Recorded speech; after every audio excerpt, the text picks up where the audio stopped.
Hey guys, welcome back to the channel. I'm Lukeness Monster. Today we have a quick Star Wars The Black Series news recap to get into. So if you guys are new to the channel and you don't want to miss out on any Star Wars The Black Series news, make sure you go down, hit that like button, and subscribe.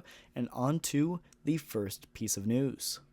First up, the Mace Windu and 187th Clone Battalion 2-pack did go up for pre-order on Friday afternoon for both Pulse Premium members and standard just Pulse users, but unfortunately it sold out before it even got to Pulse users because it sold out in the Pulse Premium phase, which is kind of a shame because that means anybody who didn't have Pulse Premium didn't even have a chance to get this, which is really disappointing. And even I'm a Pulse Premium member and I didn't have a chance to get it. It was sold out before I was able to buy it as well. So really interesting. I think that just means I didn't have a ton of stock for the set yet.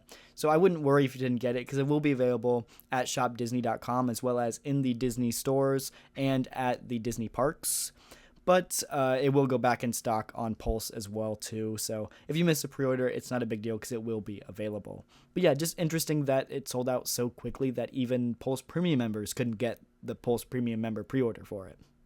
The other day, we actually did get a bunch of reveals at London Comic-Con, and we do finally have official press images for these rather than just the photos taken from the con. So first up, we do have the pipeline reveals here, specifically looking at Black Series. We do have all three of these. I already talked about these ones in my previous video, so if you want to check that out, it'll be pinned in the card if you are interested. But yeah, pretty solid pipeline reveals, some of the best we've gotten in a long time, and I'm really excited for all three of these. And we did get the actual glam shots for both Anakin and Padme too. I already went over this figure, so I won't talk about it much, but I will throw out some of these glam shots. Overall, they look pretty dang good. I do think with the official glam shots here, Padme looks a little off, especially with her hair and her forehead. But we did get some in-hand images of the figures at London Comic-Con at their booth, and it does look much better in person.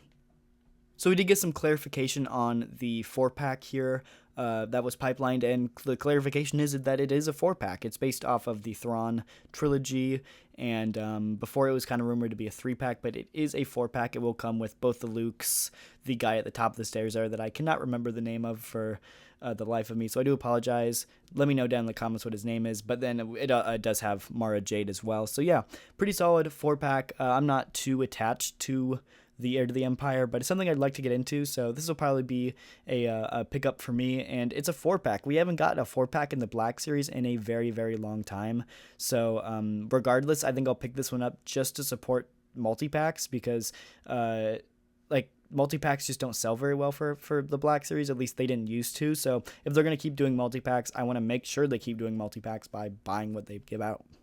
Next up, we have a bunch of photos of unreleased Black Series figures straight from London Comic-Con thanks to Fantatrax, so he will be linked in the description. He did post all these photos, but first up, we have none other than the elusive Ki-Adi-Mundi. This one was pipelined a very long time ago and was announced almost a year ago now, and we are like just now starting to see like real photos of him. He isn't expected to release until spring of 2024, and yeah, it's nice to actually finally see some more information of him. So yeah, we have Ki-Adi-Mundi here, which is nice.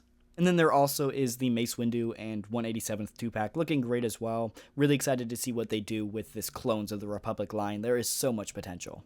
Next, we have the brand new Mando figure from the Book of Boba Fett, and he's looking incredible. I love this new mold, and I'm really excited to see this figure in hand because I'm just excited for this one. Mando's one of my favorite characters, so.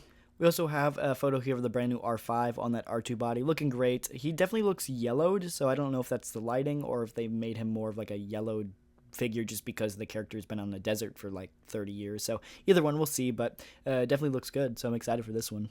Next is Jedi Legend Obi-Wan, as well as a little bit of Force Ghost Qui-Gon. Both are looking great.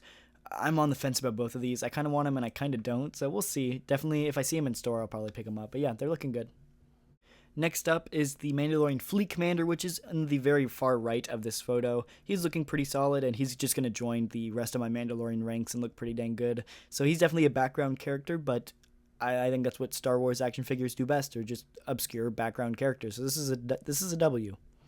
Next up is some obscure ones, and just because they're reusing old figures for these displays, which they don't really normally do. Normally they only have new figures on display, but here we do have the Archive Obi-Wan as well as the Archive, I'm guessing it's the Archive Commander Cody. It's the same as the original one, but these are both very old figures, and so to see them on display, it's weird to see because you don't normally see old figures like that on display.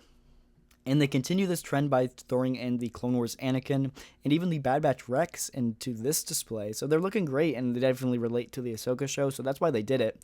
But it's interesting to see.